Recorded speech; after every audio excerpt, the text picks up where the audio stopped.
Hi guys, Harry Sundai here, letting you know that there's a apparel company that supports the game that you love. It's called There Is Only One Football.com, guys. They've got all sorts of stuff from caps, t-shirts, water bottles, all sorts of accessories, even for your mobile phone. All that sporting stuff you can wear anywhere you want to wear it, guys. That's right. And don't forget the website it's on, thereisonlyonefootball.com.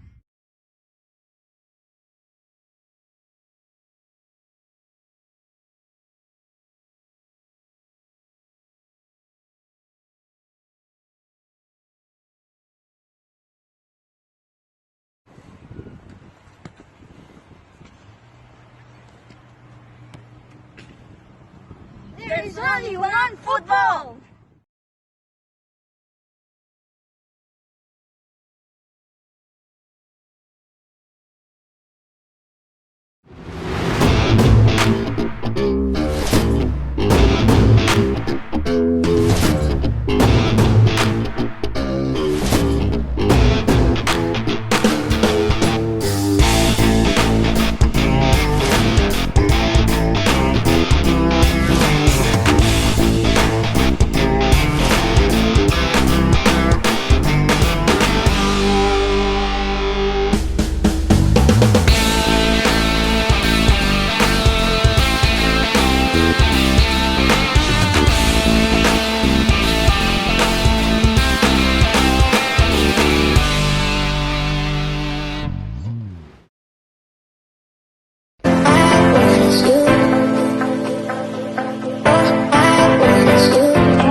Welcome to Footballers. We are crazy as ever. It's all happening tonight, guys. We're around the world, wherever you are. Madagascar, Uganda. We're talking about South Africa, Namibia, all over the world, wherever you are, all these special places where the show has gone tonight, guys. It's fantastic, guys. Welcome everyone to Footballers. Here we go. Hop, check it out. Hop. Olay. The cup of life. This is the one. Now is it done? Don't ever stop. We should've known, gotta be strong. We should've known, right from the top. And when you feel the hit, Kenny, it's at your feet. No one could hold you back if you really wanted it, Tony. I see it in your eyes, Peter. You want the cup of life. Not the days. Oh, he's moving, man. He's moving like a bloody rap dancer. Check it out right now, people. Feel the rhythm. Hey, here we go.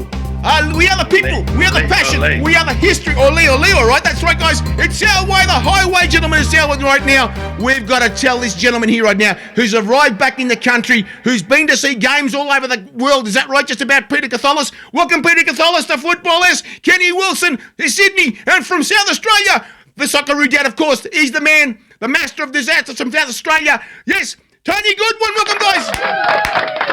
Mate, I don't know how I actually said that. I just made it up as it went along. Sorry about that, guys. I hope I didn't say nothing too bad there. That's the thing about that. I tell you what, Peter, you've just come back. How many days have you been back now? 12 days. Mate, you wish you were still there. Is that right? I bet you. Nah, not really. I'm glad. I tell you what, mate, you went and saw some games around in Europe. Is that right? Was it just Greece or somewhere else? No, I watched the Lazio versus Atletico Madrid game in Rome because I was there at that time, and that was some experience. And the goalkeeper scored in the last I think extra time. It was to score, the draw there. It was unbelievable. And then I went and watched Olympiacos versus Freiburg in Athens. Gee. And that was incredible. That was, just the people, the crowds, the traffic, people, parking their cars on the highway, making their own lanes and on the footpaths. It was just, it was hectic. It was like you're talking about as if they went to church or something. The way they went going there, hey, mate. I've never seen anything like in my life. There's a 2-lane highway. Yep. A main highway. One of the lanes they've decided, okay, it's going to be a parking lot. Yes. Jesus. And everyone's parked on this highway, next to the stadium. It was just, motorbikes and, on the footpaths. It was like, you could, the fever of, football was alive. It wouldn't happen in Australia. I don't think it would happen it happened in many countries, but Greece, it always happens. They always, they just do. That's what they do all the time. Controlled chaos. Controlled chaos. Controlled chaos. You didn't see any hooligans at all going through there with different masks or things? Well, I tell you what happened. I had to go. The game was sold out, so I had to go get tickets. And I had to go to the stadium to get tickets, but I had to become a member. Oh, gee. So I went and got tickets in the morning.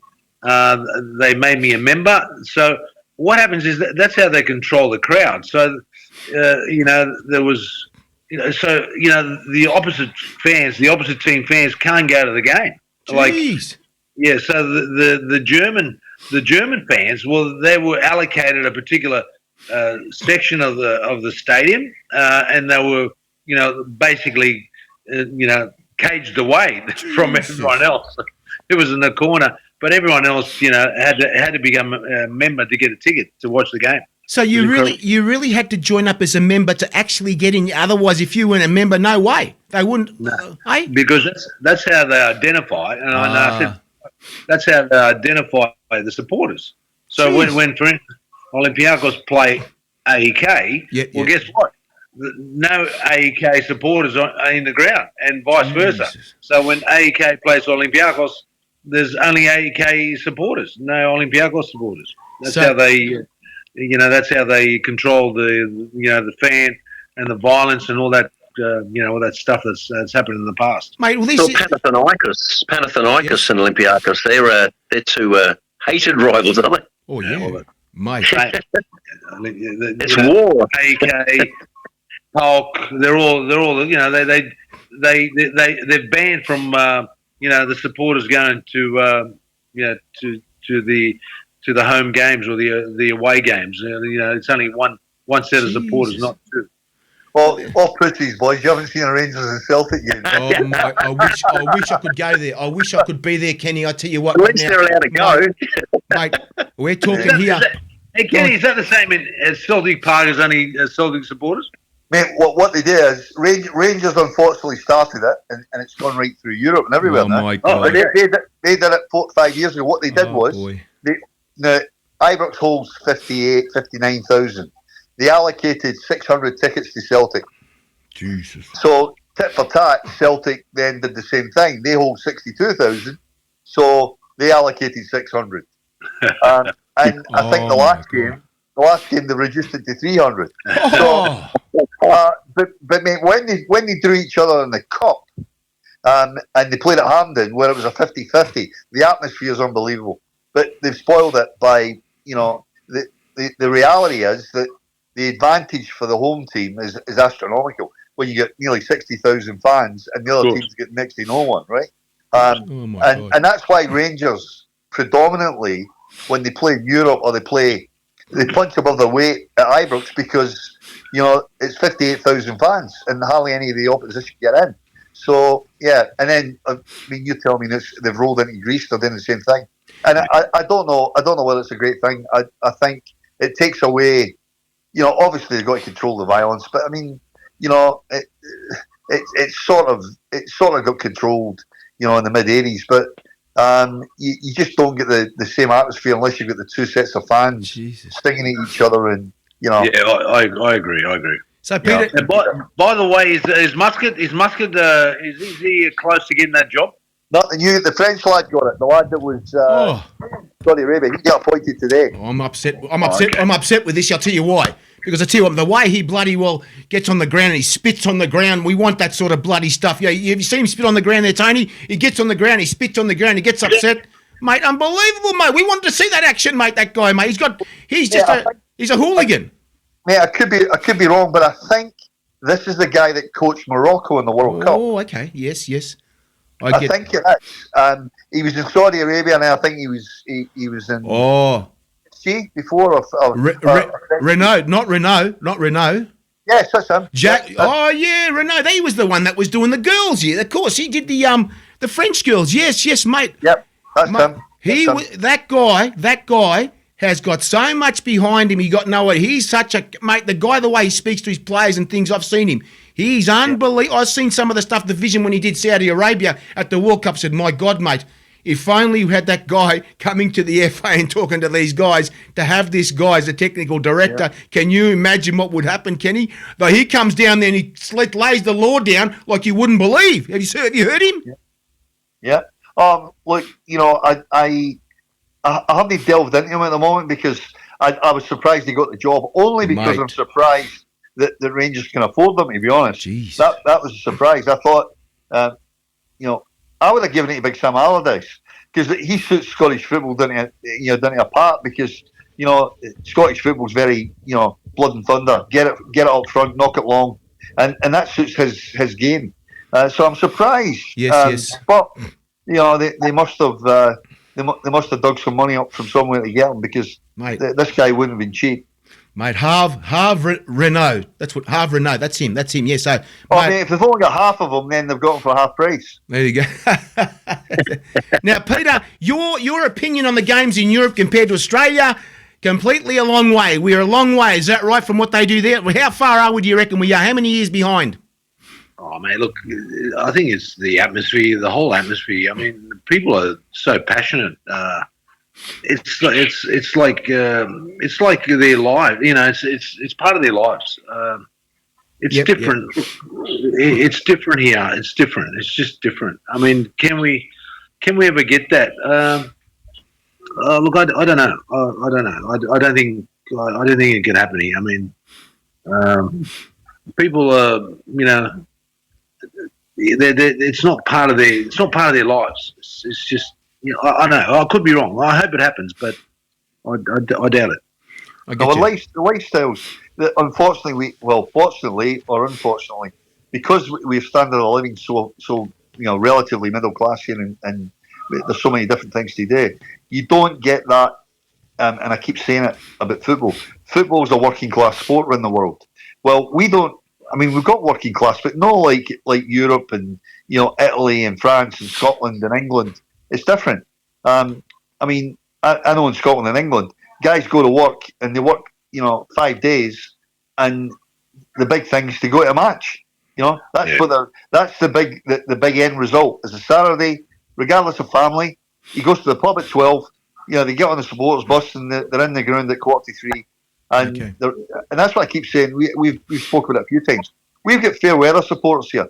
They'll go to the home games, but they won't go to the away games, and they're hot and cold. They're not like, and it comes back to, what ethnic, whether you call it ethnic or you don't, Scottish, English, Greek, Italian, we've got that fire and passion for the sport, and we're one-eyed about it. We love the game. And exactly. Tribal. My nephew, he's a Rangers season ticket holder. He goes home, away, Europe, Holland, France, doesn't matter where. He's at every game. Doesn't matter where. Right. He jumps on a ferry and goes to Holland. He doesn't miss a game, because that's the passion he's got. And that's the big clubs, the Man Uniteds, the Liverpools, the Real Madrids, the Barcelonas, the Olympiacos. That's why they have such an atmosphere, because all these guys individually, when you put them all together, it just adds up to a great experience. Now, Peter, the thing about this is that you went there, became a member. What does it cost? You paid in euros, of course, as a member. How much is the membership there? It cost me €10 to become a member. You're joking. Yeah, €10. That entitles me to buy tickets. Jesus. So I can buy a ticket online now, being a member, which is if available, yeah. If they're not sold out, yeah. yeah. But I can go on the website and just go and buy a ticket. So the system is very different there. The system of membership is very different. When you buy memberships here, you're buying the tickets as well here. You're buying that membership, the whole of the, you're talking about when you buy membership, you're buying the season to go there as well. Part of it included. So that's very different over there, eh? I see. Well, you've got a three-phase everywhere. You've got a membership, which I think what Peter was aiming at too is it's more of for €10, they're controlling, who's a member and who they can identify. Yes. Secondly, there's season ticket holders where you can buy a season ticket. So what happens is the clubs, say Rangers, for example, they've got 55,000 season ticket holders. 3,000 tickets they can sell. That's it. Unbelievable. So, and most clubs do the same thing. Liverpool, Man United, unless you're in the hospitality boxes, to actually get a bread and butter seat, there's very little seats because all the season ticket holders have bought season tickets. It's funny you should say that, Kenny, because I'm trying to go next year to go and watch Arsenal Tottenham. Yeah. The return game, right? Yeah. And a mate of mine's trying to get tickets, and they're talking 900, pounds. 900 pounds for a ticket. Yeah. To watch a game. Huh?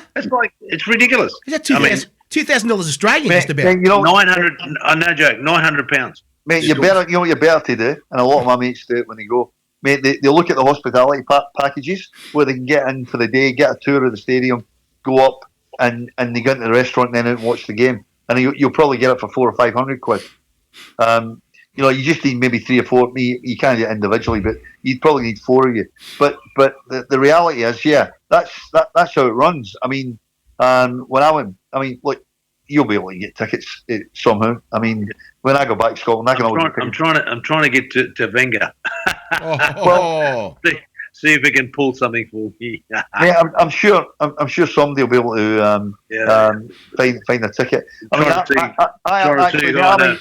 might be able to help you because I've got a mate of mine that's well connected at Tottenham, and he's there at the moment, and he's going to the game next week, and he always gets tickets. So I'll talk to you near the time. Well, the thing is, look, with Ange, look, Ange, actually, they're playing. Tottenham's playing Man City the week before. Yeah.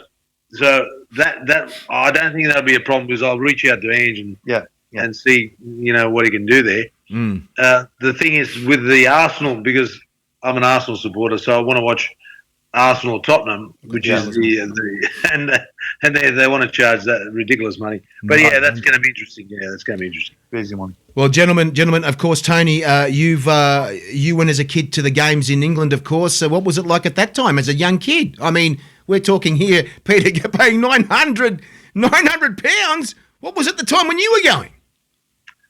Well, I was out in Australia when I was nearly 8, not quite 8, but we only went to just basically local games before we came out here.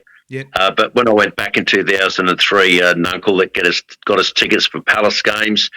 We went to a few games. We went to, I think the first game was a friendly between Chelsea and Palace, which was amazing because the crowd was it was raging at Selhurst Park. We went down 2-1 in that game, but I actually had the ball of my life, and Craig was loving it. I think we went to another couple of away games. Went to see a West Ham game. Had another cousin who's a West Ham supporter, and he got us into the West Ham game. That was amazing, going to their ground. It's like Kenny was saying earlier, it's tribal. It's just something that's infectious about it. And in Australia, they go to games, but it's to go to games because they're there and they want something to do, but it's a magnet. When you go to games over there, it's something you have to do. You've got to be part of it. It's electric. And it's almost adrenalistic, so it makes you just want to go again and again and again. And going to see, I'm going to go and watch the Saudi game, obviously, after the Asian Cup, just to see what it's like. I'm hoping it might be a Ronaldo game and something like that. So, just the attraction to want to go and see some of these massive teams, regardless of whether you barrack for them or not. To go and see like a Real Madrid, Barcelona game, that's another one of those incredible rivalries that would be magic to be in. And the crowds are just unbelievably big and crazy. But that's what football's all about. No other sport can do that. Now, let me just say, go on. What people forget, 60s and 70s, it wasn't all seater stadiums, so we had terraces back then. And when I was a kid, I used to go to the games, and my uncle used to lift me over the turnstiles. Jesus Christ, mate. When you were 6 or 7 or 8, you go to games, and you say to a guy, some of the men, "Mister, can I get a lift over the turnstiles?" And they'd lift you over, right? Back in the days when as I say, when it was terraces, the stadiums now hold 58 or 59,000. You get 120,000 in when it was a terrace. Ibrox, Hampden, Parkhead, 110,000 easy. Same with like Old Trafford and Anfield. They would all be the same. So back in the 80s, before they made all-seater stadiums, as a kid, even if you never went with a parent or an uncle, you'd go yourself and you stand there, and guys would give you a lift over. Another supporter. Say, "Mister, will you give me a lift over?" "Yeah, no problem, son." Off you go. The turnstile clicked, and you got in, and away you went. It was great. I've got some information from one of our members here, boys, and I tell you what, this is unbelievable to hear this. Chris Kirkhoff is one of our members. He says, "I paid $1,200 for 2 tickets, Liverpool, Manchester City." Oh my God, $1,200. What is this? I mean, do you show your passport and they charge you more money if you're an Australian? Is that what it is? Jesus, $1,200. I think it's the demand. I mean, it's like what Kenny said. You've got all these members, that are members already, and that haven't got any tickets available. Jesus, the demand is huge in Europe. I mean, there's waiting lists. There's waiting lists for season tickets for all the big clubs. The Liverpools, the Man United, the Rangers, the Celtics, the Barcelonas. You've got to put your name on a waiting list, and you need to wait till someone dies. And even when they die, sometimes the son takes it, or the uncle takes it, or the daughter takes it. So the chances are, unless that's why it's great when they expand the grounds. They put another level on the stand, you get another 3,000 or 4,000. Then you start getting more tickets. But the more they expand, it's amazing. I know like Glasgow's got a population of about, I think, 2.5 million people. Well, every week, if Rangers and Celtic are at home, $10. There's 126,000 people at Ibrox and Parkhead. Unbelievable. Yeah. That's 5% of the population on a Saturday. On another note, Tony, I'd like to congratulate your boy Craig for his performance the other day. I was watching the game and I thought he did quite well. He was outstanding actually. He did some things that would sort of stand out, and he'd probably be in the eyes of clubs in Europe after that performance. I think that. I had 15 cousins go. They brought their grandsons and granddaughters, and like some of the young lads are aspiring players themselves. And I know my cousin John. He was there with his young son Adam, and he met Craig afterwards and went to the hotel. And Craig gave him his boots. The lad happened to have the same size feet as Craig, and he normally plays as a striker, but he's been playing left winger. He played a game last night, wore those boots. They won 4-2. He kicked 3 goals and assisted 1. And Craig said, "I told you there's plenty of goals in those boots." Hang on for a sec. Is he going to be able to actually auction them off now if he says what's going on? A couple of 100,000 or what? Oh my God, mate. He won't be getting rid of them. Great story. Tony, you know what it is? It's a reflection in today's game. The fact that he can give his match boots away tells you he's making plenty of money in Saudi Arabia. Okay. He is sponsored by Nike. So. Well. Here we go. Now we want to. Actually, Tony, hang on a second. Can we we can make a competition on the show and actually get his boots here, and we can raffle them off. I've got to tell you, I got Jack got me a pair of boots. Yep.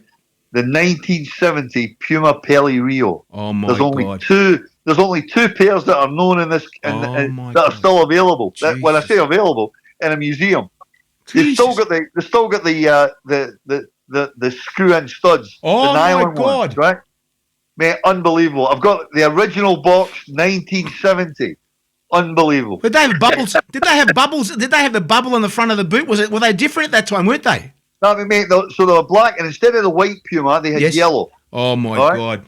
And they're called Puma Pele Rio, and they came out for the 1970. They were specially made for Pele, for Puma for the 1970 World Cup, and that's why I've only since 1970 until me and Peter got sponsored by who was it?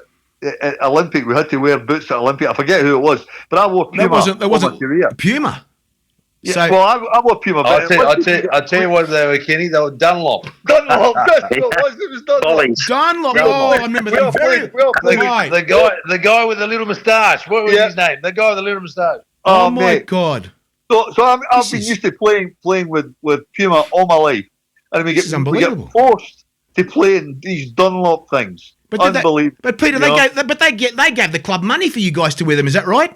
Oh, I think we all get money, but mate, it doesn't matter, mate. There wasn't enough money in the world to make you wear to wear those bloody things, mate. That's unbelievable.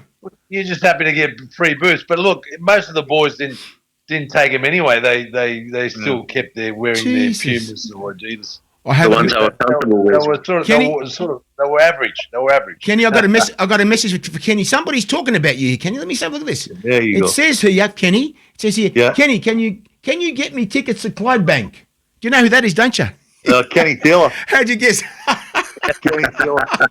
King Kenny from Heidelberg. Yeah, I know. Mate, I've got to tell you, I went to a Clydebank game, and mate, there wasn't that much difference between the Clydebank game and watching Rangers. And I saw Rangers play. Oh my God, bloody hell! I've got to tell you, the gap's not that big. It's the games, like I said before, amazing. There's an elite lot, and then Jesus, there's some very average teams around. Now I'm gonna talk about this, Tony. Of course, Peter mentioned, Craig's performance. Of course, I just want to ask. I mean, I just wanted to say that Graham Arnold was sort of like saying that he was really gutted that they'd actually lost the game, and apparently, from what I've seen from, of course, the highlights, that was we had more chances to score goals. Tony, you saw the whole game. I saw that you must have seen it, Kenny and Peter. So, Kenny, Tony, watching the game, I couldn't see it. I was working the next day. But the thing is, we had more shots at goal. Is that right? No, they had 7. We had 3. Okay. Up to half time, I think it was. They had, I think they doubled our possession or doubled the number of touches. But we did have a number of chances, and that's what Craig reiterated after the game, that we need to be clinical in our finishes because you're not going to get those opportunities against quality sides. So, Jerky had a fantastic volley that just skimmed past the post. Then Jacko Irvine, he had a header hit the post near the end. But we did well. You got to remember it's only England's second string team. Most of those guys have got a big game coming up. So the first team, most of them were on the bench. So, but still there was quality out there. We had Alexander Arnold who was marking Craig, and he did actually swap shirts with Craig afterwards. Yes. But Craig said he sought him out anyway because he's a Liverpool player. That's why he wanted it. But anyway, I thought he had the better of him as well. So, like Peter said, it's playing against a quality player that plays for Liverpool. Fantastic. And he sort of had the better of him for a lot of the game. It was good. But he relishes that stuff. He loves that challenge. So, but yeah, they did all right. And the important one again is Wednesday night, Wednesday morning for us because that's New Zealand, and that's a pride game. And it's the Ashes, the 100-year anniversary. So that's a game that he's going to want to win. So I don't think he's going to put out a second string side. It will probably start a good side to start with, and we'll see what eventuates in the second half with substitutions. But they aren't going to want to lose that game because it would be sort of embarrassing, if you know what I mean, from a level of where we're at and what we achieved at the World Cup. So we did well against England. We're going to have to win this game to maintain that momentum. Kenny, did you see it yourself in the morning? Did I see it? Yes. I watched it. Look, and as Tony mentioned, it's second string, but I have to say, that's the England squad for the European nations. So the 20 or 22 of them are the best that he's got available. Yep. So guys like Grealish, to me, like they're. What was it?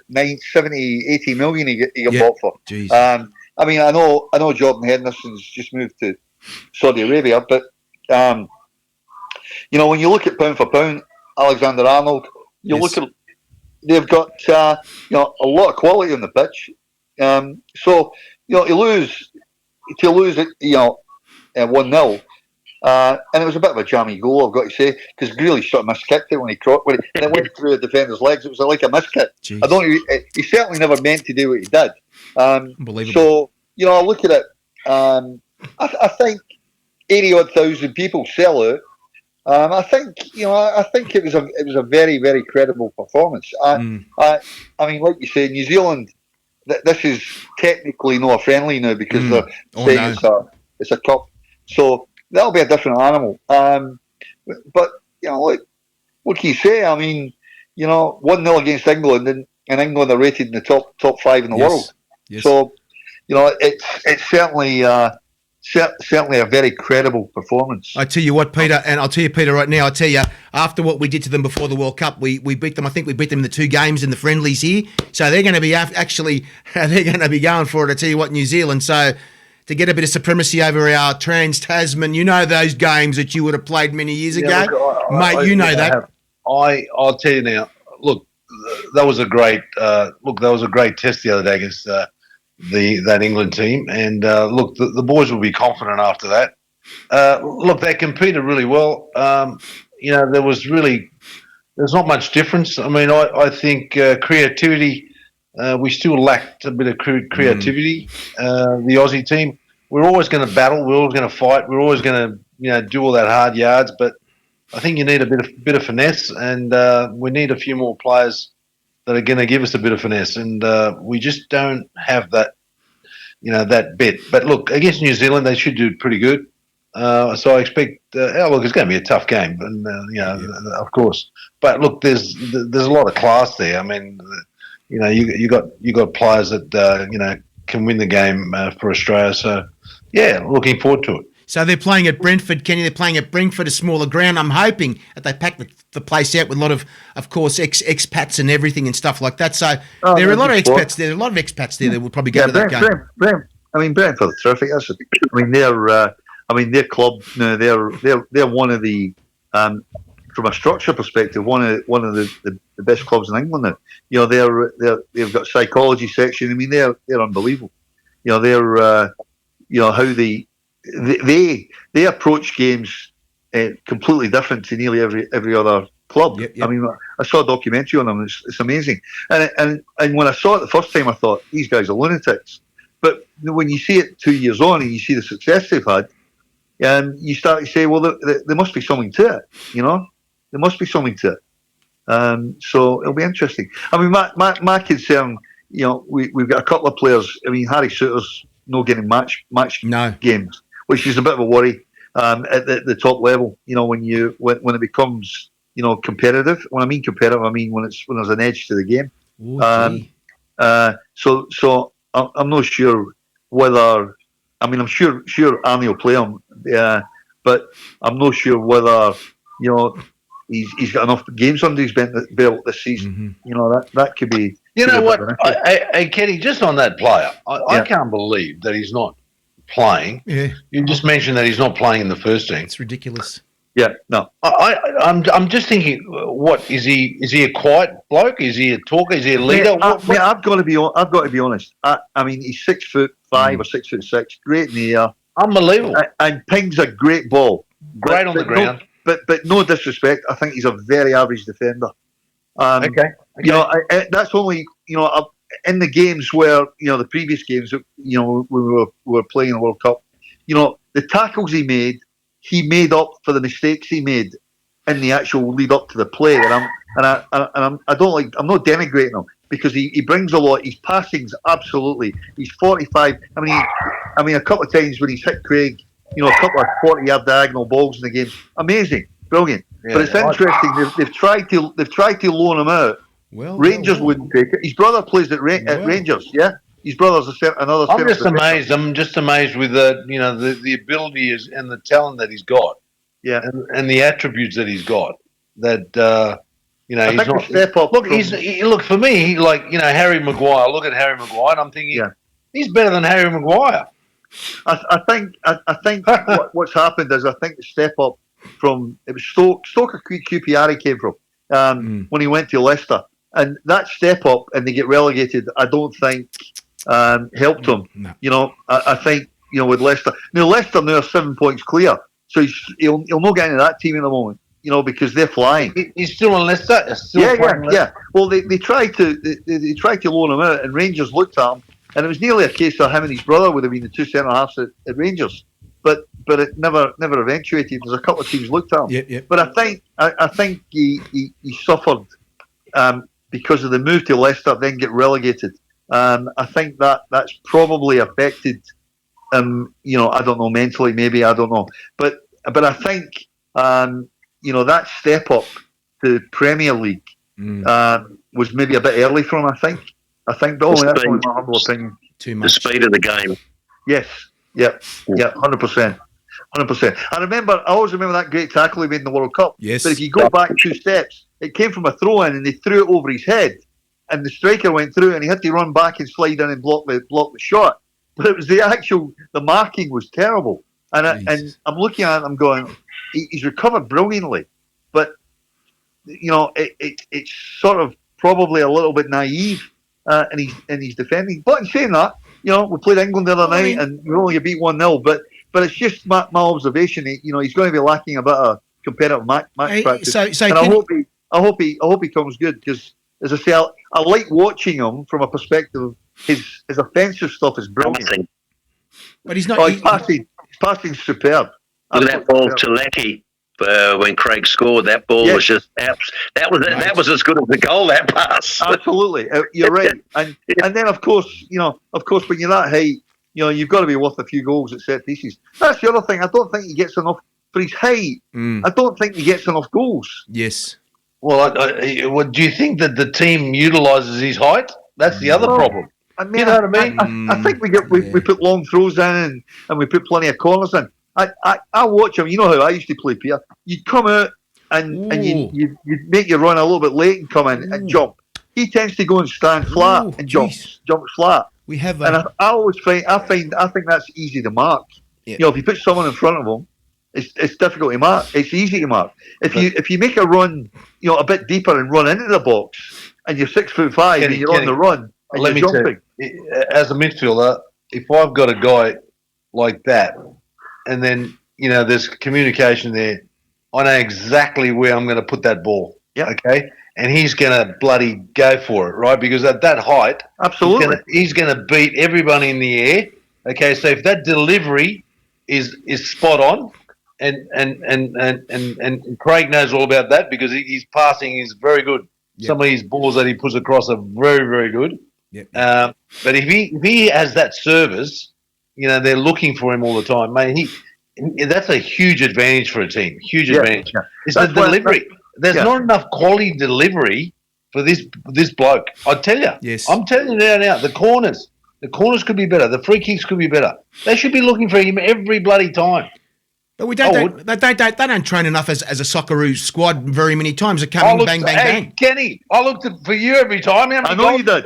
I know you did, mate. Mate, you only have to look at your greatest hits. Your YouTube greatest hits. Mate, I remember those corners, by the way. You didn't. I remember what you did, Kat. I tell you what you did. I know what you did because I tell you what. You used to lob it up there. You didn't powerfully. What are you talking about? You lobbed them up. You lobbed them up.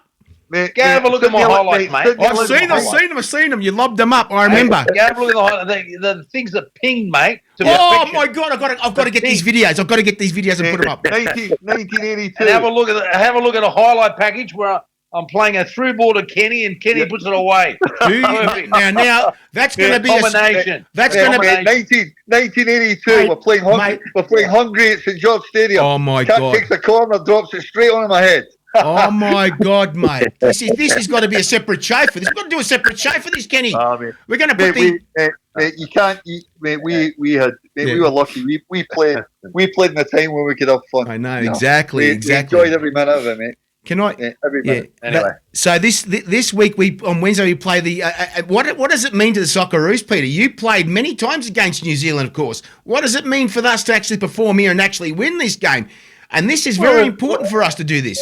Like you said, there's rivalry, but look, I think there's a bit of a gap. I think Australia's moved. I mean, what are we rated now? We're 24, 20 something. Yeah, in the 20s. Yep. Yeah, what's New Zealand rated? I mean, there's a bit of a gap. Oceania is well, that's probably the last league of the last confederation of the world. Actually, one of them, isn't No, it? you're right. Peter's right. We've back in when it was the 80s. When New Zealand and us were pretty close. We've left them well behind. I mean, yeah, well behind. Yes, well behind. I think the reality is that we've got a squad of players that, although we've not got a lot of players playing at the very elite level that we had in the the 2000s and the 2005 the golden generation. But that period. But New Zealand, I don't. Whereas New Zealand used to have a lot too, I don't think they'll get any. Yeah. I think they've only got one. They've only got one guy. Mate, I remember 1981 Sydney Cricket Ground. They beat us 3-2. Jesus. To go through to the World Cup, the '82 World Cup. Yes. When they beat Australia. So mate. Mr. Goodwin. Oh, Rudy. Oh, mate. Bloody hell. You weren't at that game in Greece. You didn't go to Greece, did you, when he threw the bloody chairs on the ground? Is that right? Jesus, mate. Hey, were you there, Peter? Which game was that? In Greece, in Athens, he threw the chairs on the ground. No, that was before my time. Gary Cole will tell you about that. Oh, he knows. He'll be telling us in Sydney, that's for sure. We'll be saying that one. I know. I heard that one. And they're throwing little grenades or something, little plastic grenades on the ground as well, or some bullshit. But let me tell you, Rudy Goodenough, he was some character. Mate. Oh my God. Where did they get him from? Let me tell you. Mate, well, he coached a lot of international teams. I tell you what, mate, he even went to Fiji and did work there as in Fiji. They said, who's this guy? Who's this bloke? You couldn't give me enough money to coach in Fiji. I would. If you offered me $1 million, I wouldn't go to Fiji. He went to Fiji and coached the national team. I'm saying to myself, what? They would put him in a pot and bloody I played in the tournament there and they turned up with a bag full of coconuts. Oh, my God, mate. He was some character. He was a character. Oh, mate. And he's still, and I tell you what, and didn't they put Les? They put Les there as well. They put Les there as his what do you call it, as an interpreter or something as well. Les was there. He was German. Unbelievable. That's right. He was like an interpreter. Exactly. But I know. He probably assisted him in big time with with football wise anyway. But look, Rudy Goodenough, I mean, he never listened to anyone anyway. He had his own brain. I remember Joe Watson tell me when Goodenough was upset, he made them all go off the bus. The coach, mate. And he made them chase the bus. Mate, oh my God, are you serious? Let me tell you, they should write a book. All these different stories that have different coaches, different things. It'll be a top seller. Should we sort of like say we should do a show where it's like the infamous Australian coaches? I wonder. I mean, Jim. I can go right back to Jim Shoulder. Mate, that was unbelievable, wasn't it? I remember him very well in 1977 at Olympic Park, and of course he was the coach there, saying to myself, "What is this guy doing here?" I was a young kid at the time. Who's this coach? He was a young man at the time. Kenny. You remember him at all? Mate, there was plenty of coaches turned up that were imposters. I've got to tell you that, right? Poor Riley. I can imagine what Riley went through. And unfortunately, I think I had 2 or 3 of them. So Jesus, that was, But you know what? You coach yourself. When you've got good team, when you've good players, you just get your head down, and it's a simple game made difficult. I know it is. It is true. It's a simple game. We talk about 4-5-1s and 5-3-2s, and what? Oh my God. When you move forward, you move forward. Mate, that's right, Kenny. When you're on the park, no matter what's been said in the dressing room, mate. You're out there. You got to make decisions on the go. At the end of the day, all these tactics and all this crap they carry on about, it's bullshit. Mate. Shankly said it. Dennis Shankly said, football's a very simple game. The players make it complicated. Absolutely. Tommy Doc used to say the same thing. I'll never forget one of your coaches. We walked in, he says, "Look, boys," he says, "the team that scores the most goals today will probably win." Mate, I know that one. I know who that coach is. Oh my God! I know exactly what you're talking about. I know who it is too, mate. Your coach, that bloody Tommy Docherty. Honestly, mate. Honestly. Don't start me on that, mate. I can imagine the bullshit tonight if I start something. I tell you what. But the thing is, mate, I saved his life. in 1982. You told me, I 81. remember. Yeah. Mate, I cut. He was choking me to death with a bib. I had to Jesus actually get Christ. garden shears and cut remember the you bib said off. I don't know whether I did football a favour. But anyway, that's another Bloody story. hell, mate. What about? Hey, let me tell you this story. What about? Hey, Kenny, we were waiting for the doc and for training, and apparently he's running late, and then we were going, "Wait, what happened? What happened to him?" And apparently, some hole about his car filling a hole or something. Oh my God, mate. I mean, no, Tommy Gavin and Cork in the car. They just arrived, and he'd gone, and God love him, he had gone to the Sydney Olympic Club for the press launch, and had a few too many shandies. So he's jumped in a big car and he's driving along Parramatta Road and he's rear-ended a taxi. Jesus, mate. And honestly, God, this is a classic. John Constantine, God rest his soul. Jesus Christ, man. Has gone to the police station and got him bailed out because they said he was a diabetic. And he'd had a...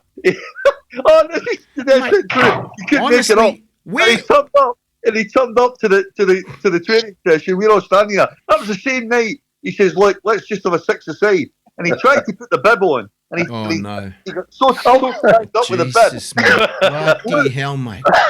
Where are the Kenny and you guys? Where are the characters in the game now in Australia? Where are all these characters, guys? We don't have the. I'll tell you, hey Kenny, I'll remind you another classic. Yeah. Remember, we're coming from Brisbane, and him and Johnny Thompson, they've gone on the conveyor belt. I know. Mate. And they go around the airport on the Jesus, mate. Blood unbelievable. Mate. God love him. I mean, Graham Jennings is a dear friend. Jesus, unbelievable. Good luck. Boys, I'll never forget. He comes to Sydney and he came in one night and he said to me, "I've got a new job." I said, What job? He said, "I'm working. John Constantine's got me a job." I said, "What is it?" He says, "I'm a private investigator." Oh Jesus! What mate, this stuff.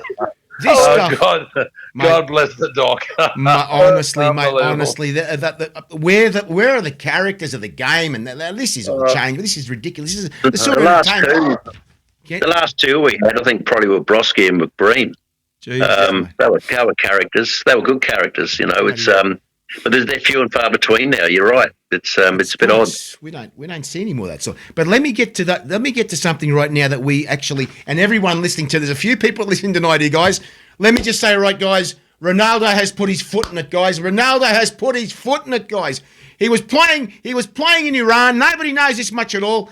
A lady there who was actually a fan of his, who was actually, she painted him beautifully. He loved the painting. He took it. Then he kissed her on the cheek, and then he got charged for 99 lashes. They're going to get him, Tony? Are they going to get him, Tony? Oh my God, guys! Has the world gone mad or what? Are we gone mad or what? From what I heard and the article that I saw that Craig sent me, there's a disabled woman. She painted some artwork for him. Yes. He kissed her on the head and gave her a hug. And then God. These guys were talking about it, but we've seen no evidence that he's going to be charged as such. But obviously the journos will probably make a big deal out of it to try and, to say he's going to get 99 lashes because it's in Iran. But I don't reckon that'll happen. It's probably just there to try and stick the knife into the Saudi football because they're buying everyone at the moment. It's all crap. This is Kenny. How about Postecoglou? How good is he going, mate? Let me tell you right now. That's the next thing. I've got it right here. It's right there, and I'll tell you right now. What I want to ask you guys is, when he played at Luton, did you see the size of the ground? Did you see the size of the ground, Kenny? You're talking about how much money they're paying to get in there. How much will they be paying to get in that ground for that many less people? Jesus. Man, there's a lot of small Burnley's a small ground. There's a few small ones around. Don't worry about that. Luton, I think Luton holds, is it 14,000, something like that? Can't believe it. Unfortunately, when before the old Seater stadiums come in, that was 28 or 29. So, it's all changed. But you're right. You understand now why, fortunately for Luton and Burnley, I think the three teams that came up last year are going to go straight back down. But the reality is that the only thing that's saving grace is they get £80 million parachute in TV money. Yes. So they're not really relying on weekly income or fortnightly income. Yep. So they get good sponsors because they're in the Premier League, TV money, and that's what they're budgeted to, you know. But yeah, mate, you certainly couldn't run a club on, 14 or 15,000 every fortnight. I mean, that's only 7,500 a week. Average price is about 50, 60 pounds. Jesus. So what's that? Mate, wouldn't pay one wage. And that ground you're saying, that ground we're talking about, Adrian Olsen played on that ground too. Adrian Olsen played on that ground, and it still looks the same. No difference. My God. The only difference, it used to be AstroTurf. Oh my God. Jeez. That ground and Queen's Park Rangers.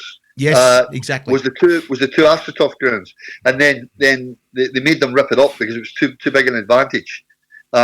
Because the teams, Luton and Queen's Park Rangers, when you train on it and you play on it, in their days, AstroTurf, it gave them a great advantage of the bounce of the ball, the speed of the ball. Yes. So there was a big hula about it, and that's why in FIFA at top level you're not allowed to have AstroTurf. So in Scotland there's some clubs still got it, but there's none in the Premier League. There's none in Spain. There's none in Italy, to best of my knowledge, and Serie A or Serie 1. So yeah, it's an interesting one. But yeah, yes, mate, it's a very small ground. It's a good, nice ground. Yes, nice boutique ground, exactly. And Peter, of course, you know yourself. You saw the Socceroos play on AstroTurf in Houston. I can't believe this. I can't believe it. That was ridiculous. I mean, Yeah, it's playing on AstroTurf ground is different than playing on grass because you got the ball just bounces different. It's a different feel.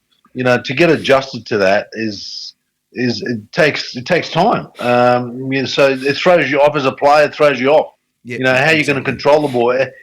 What speed is it going to come to you? You've got to adjust your body, and you're not used to it. So it's little things like that, and the boys wouldn't have appreciated that. No way.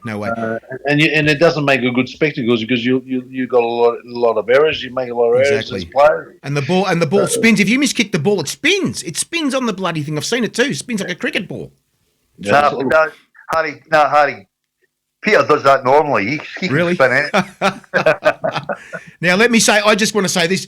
Ange Postecoglou keeps on keeping on, Peter. He keeps on keeping on. What is he doing?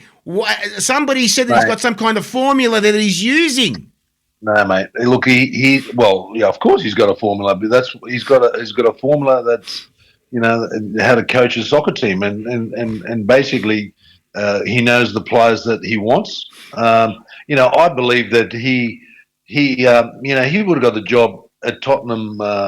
He would have known that he had the job because you can't get all those players that he did get in the last 2 to 3 weeks. Yep. So all these players that he wanted were, he was looking at tapes and whatever, trying to select which player. I mean, that guy at the back, Werner Cam, whatever his name is, and Madison, Jesus, unbelievable. And all these guys that they were his selections and his approvals. So first of all, he knows the players that he wants to play a particular style. He has a good, honest psychology that he delivers to the team, so that they all believe in it, and he tells them straight, if you don't believe in it, we'll see you later. There's the door. Exactly. I've got to say, guys, I mean, how you perceive something is very interesting. How the media perceives things. The fact is that Conte had the same amount of points as what Ange's got currently at this point in the season, but because he was so negative the way he played, the fans didn't like him. So from a points perspective, they're no better off than they were last year. And Conte, right up till February, was third or fourth in the Premier League. It was only after February that the wheels fell off. So Ange. And we all, I don't know whoever watched the game last week, but they should have been 3-0 up after 12 minutes. Yep. I mean, Richarlison missed 2 absolute sitters. So the big change is obviously the Leicester boy he signed. The danger is that he is a little bit injury prone. With Leicester, he missed about 12 or 14 games last year, which was part of the reason he got relegated, because he is a super player. He's a super player. But Yeah, I mean, I've got to say, he's had the rub of the green in a few games that, he scored in the 94th minute, and, so good on him. And yeah, he plays an exciting brand of football, Mate. but sometimes you just need when things are going well for you as a team, the Liverpools, the Man Uniteds, you get the referee decisions, you get the penalties, and you get a bit of momentum, and that's happening with Spurs at the moment. They're getting results, that you go, oh, okay, yeah, you got there. I mean, the other night when I'm watching the game, I'm thinking at half time it's 0-0. I'm thinking it should have been 5-0. I'm thinking this could end up, they could end up losing this, and they end up winning it 1-0. But I believe he's got a squad. He's got the players that he's got this year. I think he can make top four. I actually believe he can make top four. He can. To winning the championship, no, it's going to be a tough call. But but you never know what happens. But look, I'm an Arsenal supporter, like I said, and I compare Arsenal with Tottenham. And let me tell you, this year I look at it and I'm going, oh wow, they got a pretty good side. Their left back is good, centre back is good. You got a creative midfielder. Up front, if that Richarlison starts scoring goals, my God, forget it. But I think he's going to Greece. He's going to watch Greece versus Holland. Yakakumi scored the other day. He's a striker. I'm thinking, is he going there to look at a striker? I betcha. Well, I'll tell you where the turning point's going to be. The African Nations Cup's coming up, and all these clubs that will get the African players will lose 3 or 4 players for nearly a month. Well, that's true. There's a few, that's a huge thing. Players like Salah is gone. Liverpool lose Salah for 4 games, and Tottenham will lose a couple. Arsenal will lose 2 or 3. Man City, I think, will lose 2. So it will be an interesting 3 or 4 weeks. Yeah. No, that's good. He's doing well. It's good for Australian soccer. Yeah, fantastic. It's great for the Aussies, and look, and hopefully he can bring. I like to see an Aussie player play in Tottenham. Hopefully one day. I'd like to see that. Yes, exactly. I'd like to see that. Kenny, I've got someone here talking about you. His name is Jack. Jack. Jack saying here. Jack says. More chance of Wilson scoring than Richarlison. Here you go. Kenny, here you go.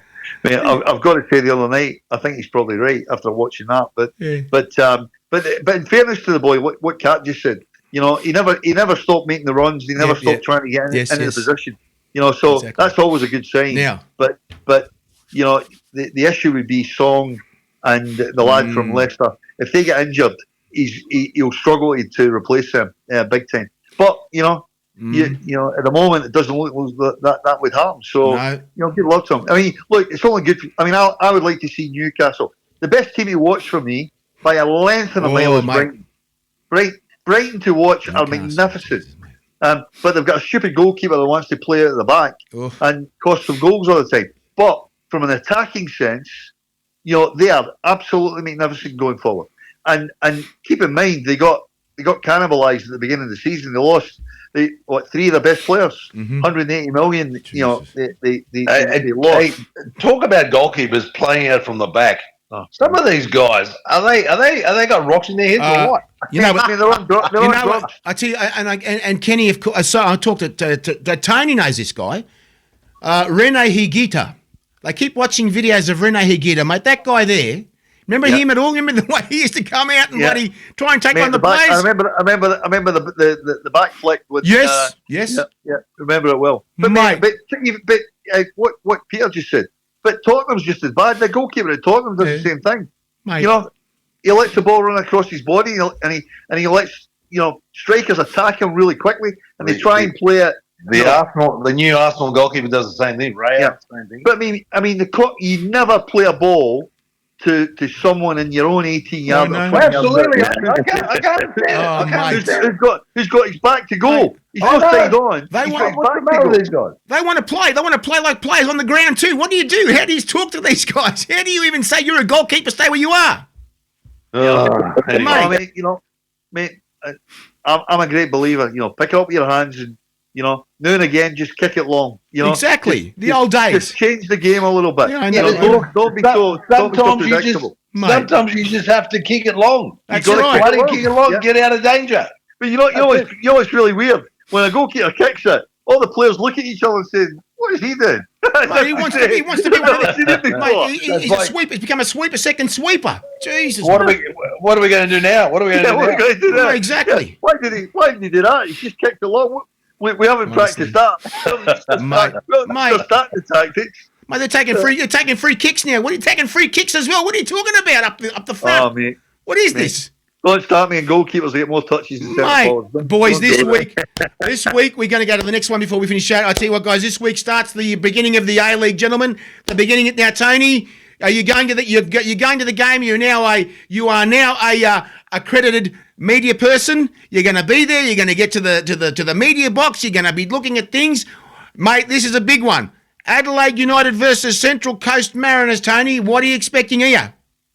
It's going to be interesting. I'm glad the game's at home to start with, Yes. but Central Coast have been decimated, obviously. But yeah, it's going to be interesting. I mean, Adelaide have got a lot of youngsters that are very exciting. But, you know, whether they can all gel together, that's a big thing because we don't really have a lot of aged experience.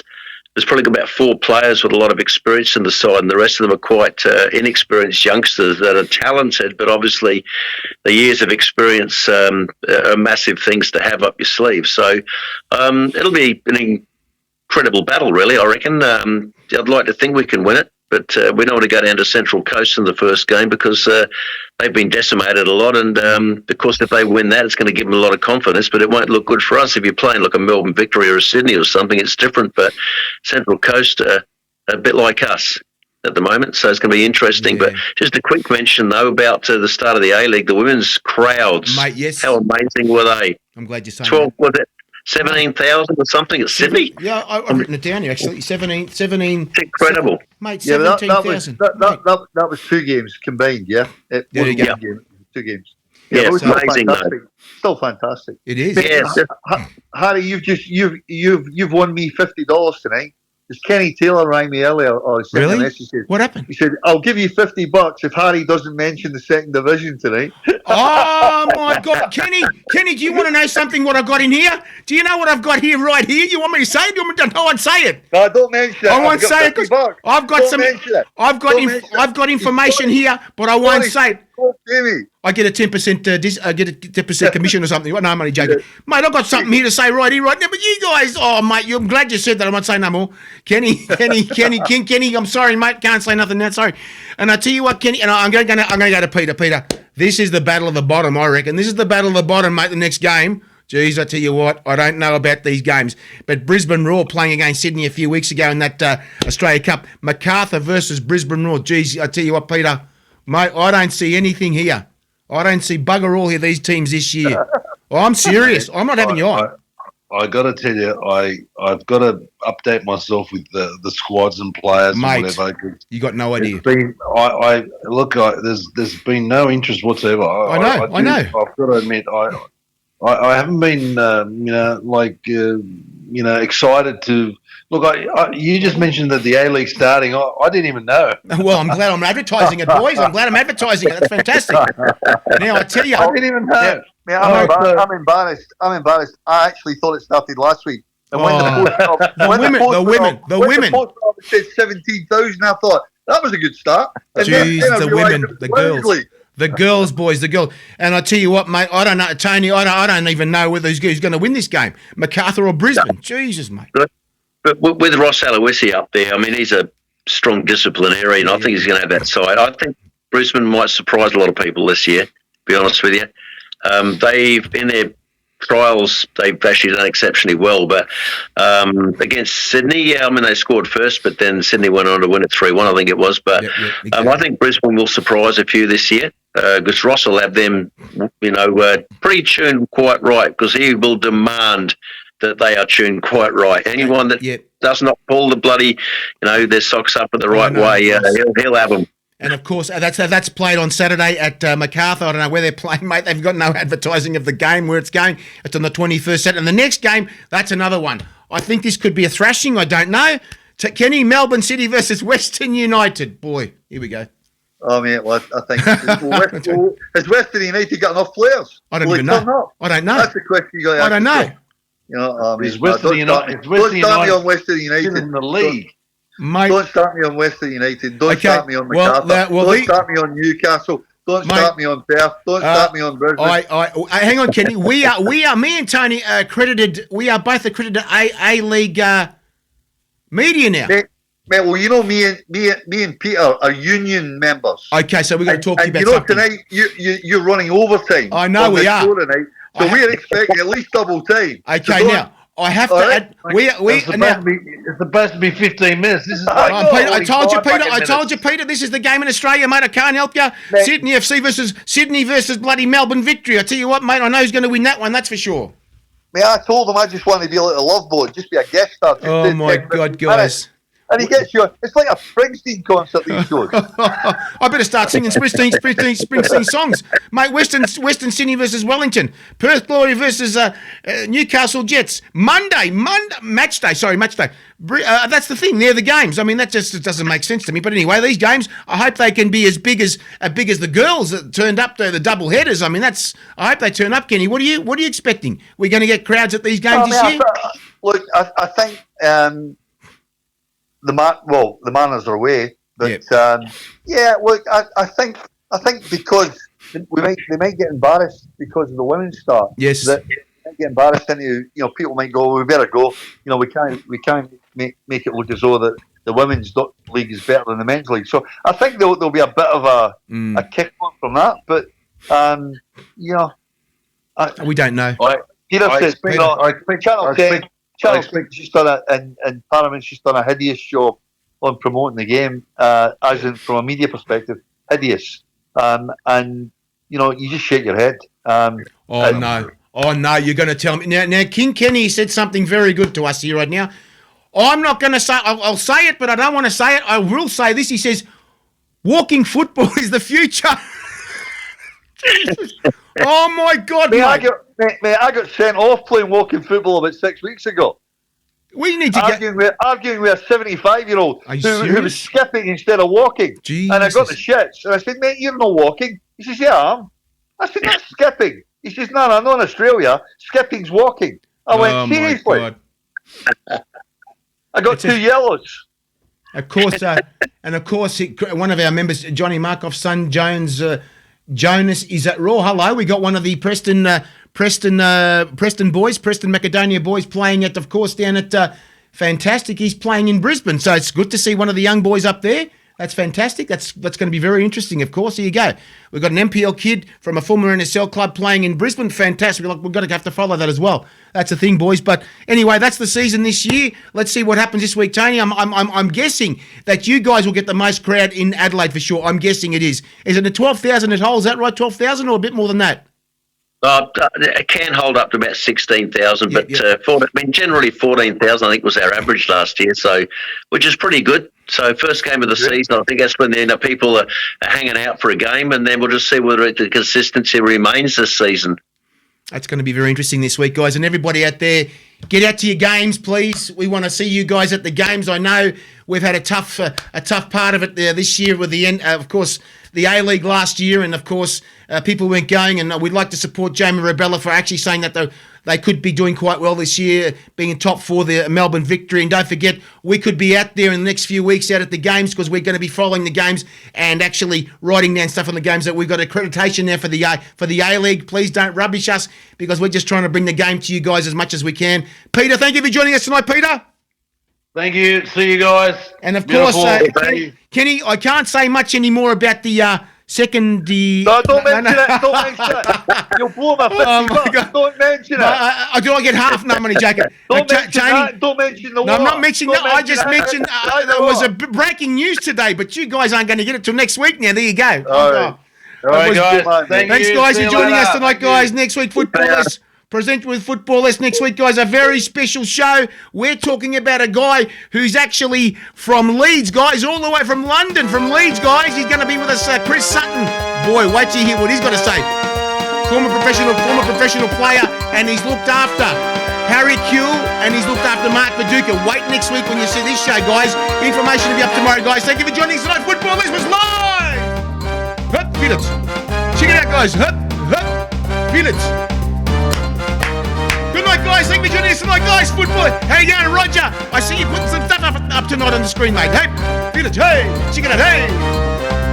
The cup of life. This is the one. Now is the time. Don't ever stop. We should've known. Gotta be strong. We should've known right from the top. And when you feel the heat, the world is at your feet. No one can hold you back if you really want it. Oh, they're gonna get it. I see it in your eyes. You want the cup of life. Not the days here, you're gonna get it. Do you really want it? Tell me right now, people. See you next week, guys. Here we go. Ali, Ali, Ali. Go, go, go. Ali, Ali, Ali. Tonight's the night.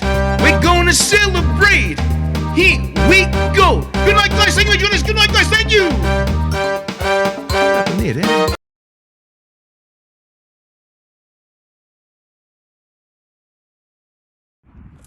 Hi guys, Harry Sundai here, letting you know that there's a apparel company that supports the game that you love. It's called thereisonlyonefootball.com, guys. They've got all sorts of stuff, from caps, t-shirts, water bottles, all sorts of accessories, even for your mobile phone. All that sporting stuff you can wear anywhere you want to wear it, guys. That's right. And don't forget the website it's on, thereisonlyonefootball.com.